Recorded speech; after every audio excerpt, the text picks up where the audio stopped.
Good afternoon to you. I'm Danilo Evangelista, and welcome to today's tropical weather outlook for Saturday, May 16th, 2026. In today's video, we're going to talk about the potential for development coming in just a matter of a few weeks. Not anything in the immediate future, as in the next 7 days or so, in either the Atlantic or the Pacific, but as we get towards the end of the month, the end of this month, May, and especially as we get into the beginning of next month, June, which is the official start of the Atlantic hurricane season, I think we will generally have to watch the Western Hemisphere in both the Pacific and potentially the Caribbean and Gulf of Mexico for development, tropical development to occur. And I'm going to show you why. We're going to go over a handful of models, including the GFS and the long-range GEFS and even the CFS as well, to generally paint the picture as to what I'm thinking could arise potentially from the tropics in the next coming weeks.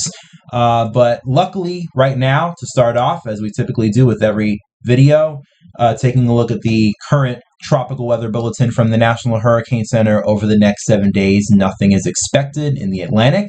And of course, the same can be said for the Pacific as well. So things are quiet for now, and hopefully should stay that way for at least the next week. So no need to worry about tropical development just yet. But as I'll show you in just a little bit, I think it is definitely coming very soon. Here's a satellite shot of how things are looking like in the Atlantic right now. Things, of course, are nice and quiet.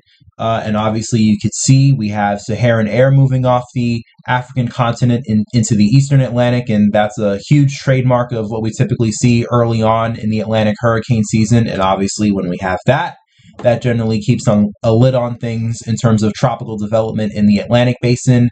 But also, it's still May. We are not even into the official start of the Atlantic hurricane season yet, but we are kind of starting to get into the groove of tracking.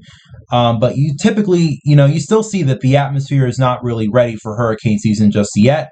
And you could especially see by all these clouds here, especially in the Caribbean, and even here, in the southwestern Atlantic. Very, very strong upper level wind shear, and I'll actually show you the wind shear value. Actually, I don't have that map up, but very strong wind shear, as you can very clearly see by the cloud motion. And we still have a pretty big front that moved off the East Coast and is now just to the east of Bermuda here in the southwestern Atlantic. And typically, sometimes with these fronts early on in the season, we could see development occur, especially on the tail end of the front. And sometimes we've actually seen that occur in past recent years, but it doesn't look like that is going to happen right at the moment. But still, again, potentially watching for development, especially as we get into the Caribbean and Gulf as we head into the next several weeks. And again, I'll go more into depth on that in just a little moment. Here's a look at the Eastern Pacific, meanwhile, just to generally give you an idea of what is going on across, both basins of the tropics right now, since, we don't always only focus on the Atlantic. And we're especially going to have to focus a lot more on the Pacific this year because, if you're well aware, we are expecting an El Nino this year. And if you're also aware of what I'm personally predicting for the Pacific, because as I mentioned yesterday, I released my Pacific hurricane season prediction, and I think it's going to be a very, very active season for the Pacific this year. And I also talked about that and talked about why in a lot more detail in the live stream I did earlier on in the afternoon, if you guys were there for that. So if you saw that and my reasoning, then good for you. But if you didn't and you want to see why I believe we're going to have a really active Pacific hurricane season this year, you could go check out the live stream I did earlier. You could just go to my YouTube channel page and you'll probably be able to find the live stream that I did earlier under the live stream tab. Or you could see my video from last week. I went pretty decently in depth and, compared how the Eastern Pacific is looking like sea surface temperature anomaly wise this year to some pretty active past years that we've had. And in general, I think we're going to have a very active Pacific hurricane season this year. But obviously nothing out there just as of yet. But where do we typically look at for tropical development this time of year, especially mid-May, May 11th to May 20th? And as you can see with the tropical cyclone points of origin, right now we're still in mid-May. We typically do not really have that much development yet in either the Atlantic or the Pacific. The Atlantic, we only occasionally get development this time of year. May is kind of a very spotty year for the Atlantic, but there are still some points of origin that do occur nonetheless.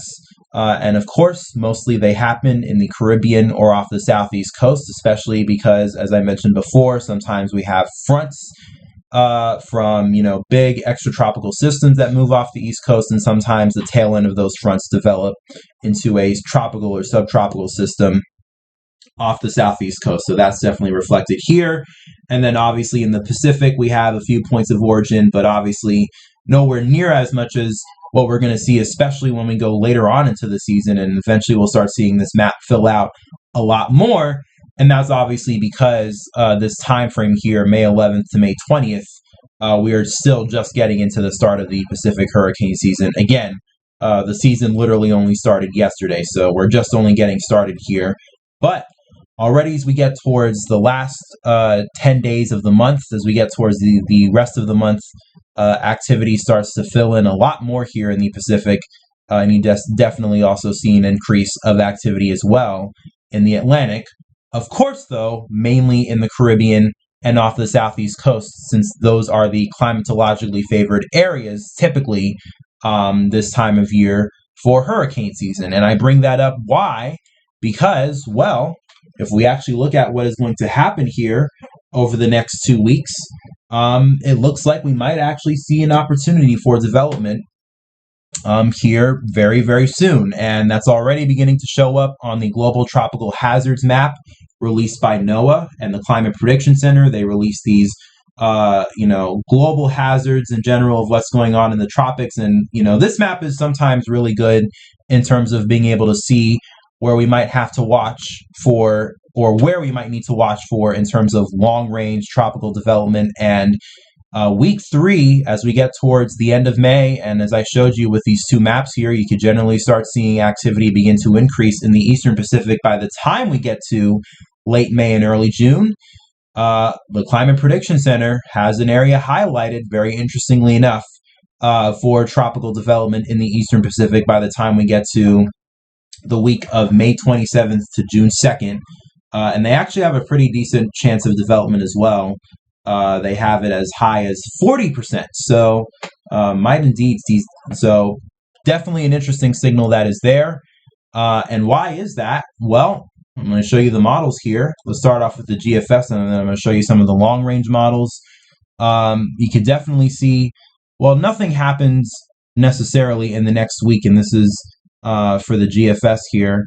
And I also kind of went into depth in my live stream from earlier as to how things are going to start shaping up over the next several weeks. But you can see here, nothing happens over the next week. But once we go beyond that, you generally start to see a more favorable pattern, especially vorticity-wise, begin to set up over Central America. And actually, on the 12Z run, you could actually start seeing, at least on the last frame here of the GFS, the model is actually starting to hint at something potentially trying to get going here in the Pacific. But in general, what I want to show you is that you generally start to see a lot more of vorticity beginning to build up here over Central America, and that's a sign of the potential that we might see a Central American gyre set up in the area around Central America and in the Western Hemisphere by the time we get towards the end of the month. And this is typically, again, another trademark of early season development in both the Pacific and the Atlantic.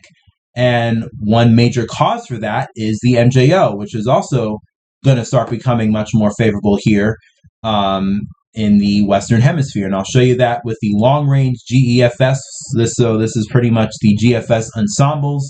And let's take this out as well to the next 2 weeks, and you could see first of all, what are we even looking at here with the velocity potential anomaly map? Velocity potential is generally an indication of where the atmosphere is favorable in terms of rising motion and thunderstorm activity, which obviously relates to the MJO. And at least here over the next several weeks, you could see that we have most of the MJO and rising motion in the atmosphere centered over the Western Pacific.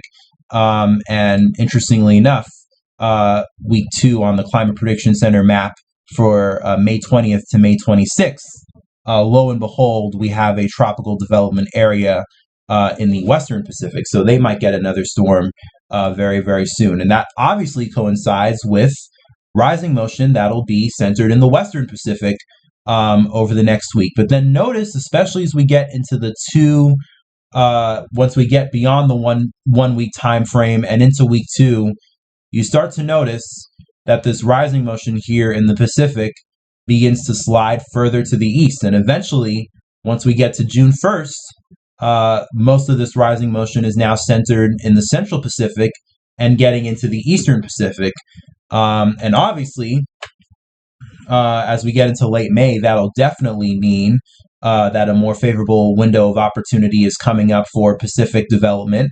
But June 1st as well, the start of the month of June, I mean, that's a little bit redundant, but you get what I mean. We're going to start getting into next month, and next month is the start of hurricane season. And once again, going back to these point of origin areas, where do we see most development this time of year? In the Atlantic, in the Caribbean, and in the Gulf.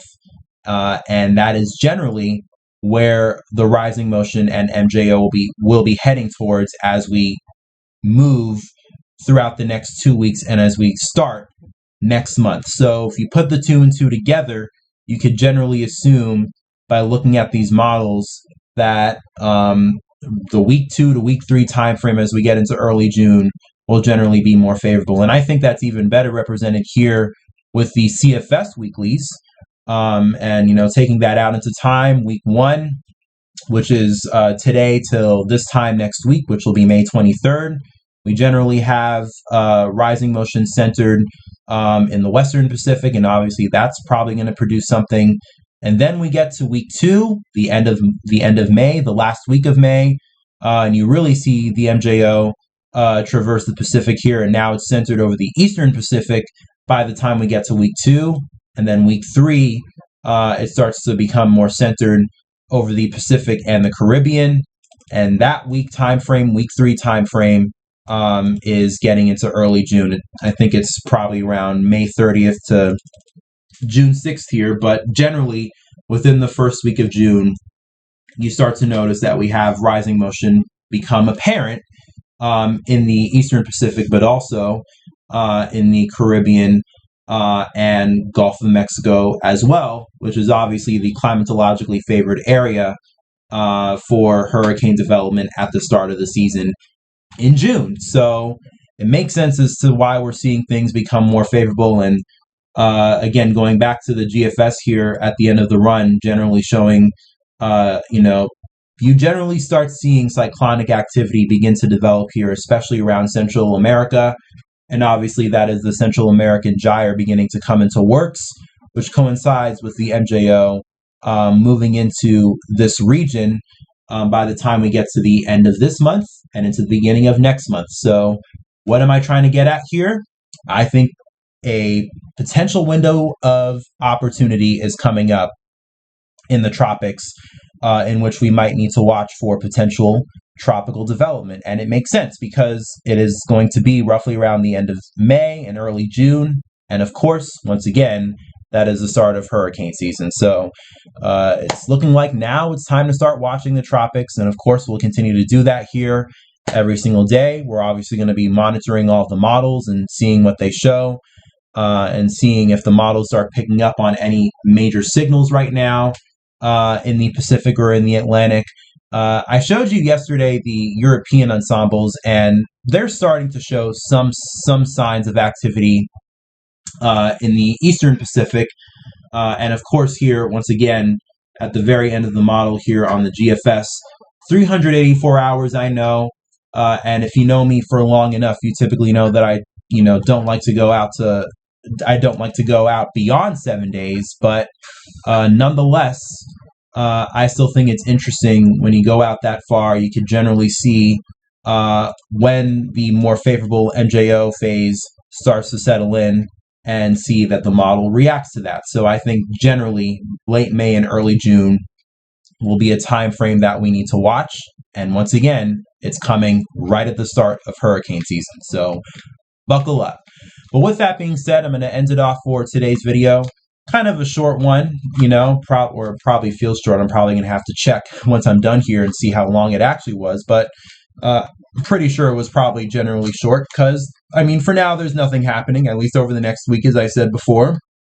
But once again, enjoy the quiet while it lasts, especially in the Pacific, because it is definitely going to get very, very active very quickly, probably in just a few short weeks. So make sure to prep for that and make sure to stay tuned for that. But with that being said, I'm going to end it off for today's tropical weather outlook. Hope you enjoyed this video, and if you like these tropical weather outlooks, if you find them informative and interesting, I would really appreciate if you like this video and subscribe to my channel, because once again, we're going to be doing these videos on a daily basis from now all the way till the end of hurricane season. So I'll be with you every step of the way with everything that happens in the tropics this year.